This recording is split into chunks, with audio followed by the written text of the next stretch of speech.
dhe mbeturinat që shikohej gjithandej që kishin mbuluar pas ujit edhe kryeqytetin. Patjetër, është më së evidente se jo vetëm në Prishtinë, po flas për nivel të vendit, është pa se sa mbeturina dhe sa kemi pasur një pakujdesi jashtëzakonisht shumë të madhe në degradimin e ekosistemit në Republikën e Kosovës, dhe kjo mbasandej po na kushton me kësaj lloj fatkeqësi. Por çka është shumë e rëndësishme të theksohet edhe një herë që vetëdijsimi duhet të jetë edhe të gjithë ne, duke filluar nga niveli qendror, por edhe nivelet lokale, duhet punojnë më shumë me qytetarët që të vetëdijsohen.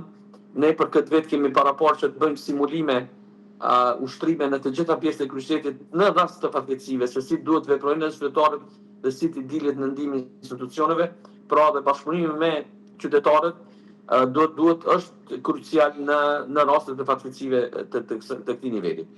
Kur kontaktuam së bashku në mëngjes dhe ti ishe i gatshëm për këtë, të falenderoj natyrisht që pranove për dhënë këto informacione, më the që do flasim për kryeqytetin pa diskutim, por nuk rrit dot pa të pyetur, keni pasur për shembull thirrje dhe nga qytetarë të tjerë që nuk i përkasin kryeqytetit, por zonave të tjera, për shembull në rrafshin e Dukagjinit, dhe a jeni në gjendje ju të shkoni nga Prishtina, apo mjafton Prishtina kaq e madhe me këto problematika që sollen edhe shirat?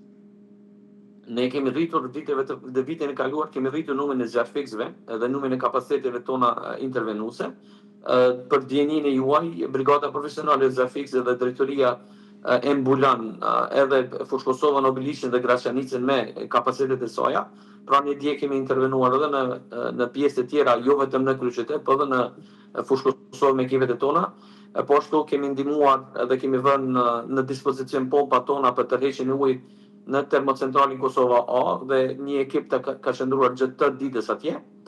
Kjo ka qenë gjithmonë në bashkëpunim në bashkëndime dhe Agjencioni e Menaxhimit të Emergjencave dhe me komunat fqinje, por pra po them ne me kapacitetet tona, së pari duhet ta mbulojmë kryeqytetin dhe fshatrat. Kemi mbi 43 fshatra që gravitojnë në kryeqytet, por asesi nuk e përjashtojmë mundësinë dhe dëshirën që edhe ne në bazë të kapaciteteve kur të kërkohet nga niveli qendror që të dalim në ndihmë komunave tjera të Republikës. Dhe na shuani kurreshti çfarë ndodhi konkretisht? Ishin shirat, përmbytjet që shembën atë një pjesë të rrugës në Vetonikën, siç u tha, siç u pa me video virale që u bën gjithandej, apo ishte diçka tjetër, ishte mos funksionimi i sakt i ndërtuesit? Tani jemi në këtë moment, domethënë dje kemi bërë edhe të them mbylljen e vendpunishtës. Inspektorët e ndërtimit dhe inspektorët e drejtorisë për siguri e emergjencës kanë qenë edhe para 2 javë në këtë vend. Si pasojë e rreshjeve të shiut që ka ndodhur, kemi pasur shitjen e vendpunishtë. Tani, sa po flasim dje, vetëm se kemi filluar të them kushtimisht hetimet se çka realisht ka ndodhur, se cili ka qenë shkaku.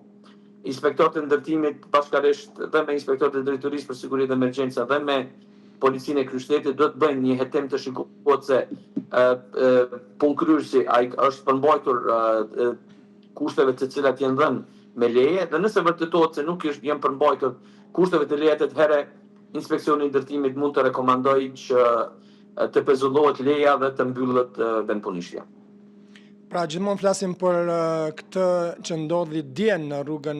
Po flasim për rrugën në Vetonik. Pra që nuk ishte në rrugën kryesore, ishte një rrugë dytësore. Jo, është një rrugë dytësore e cila nuk është e frekventuar, është rrugë e cila çon vetëm tek drejtoria e përgjithshme e doganës së Kosovës. Po, e kuptuam.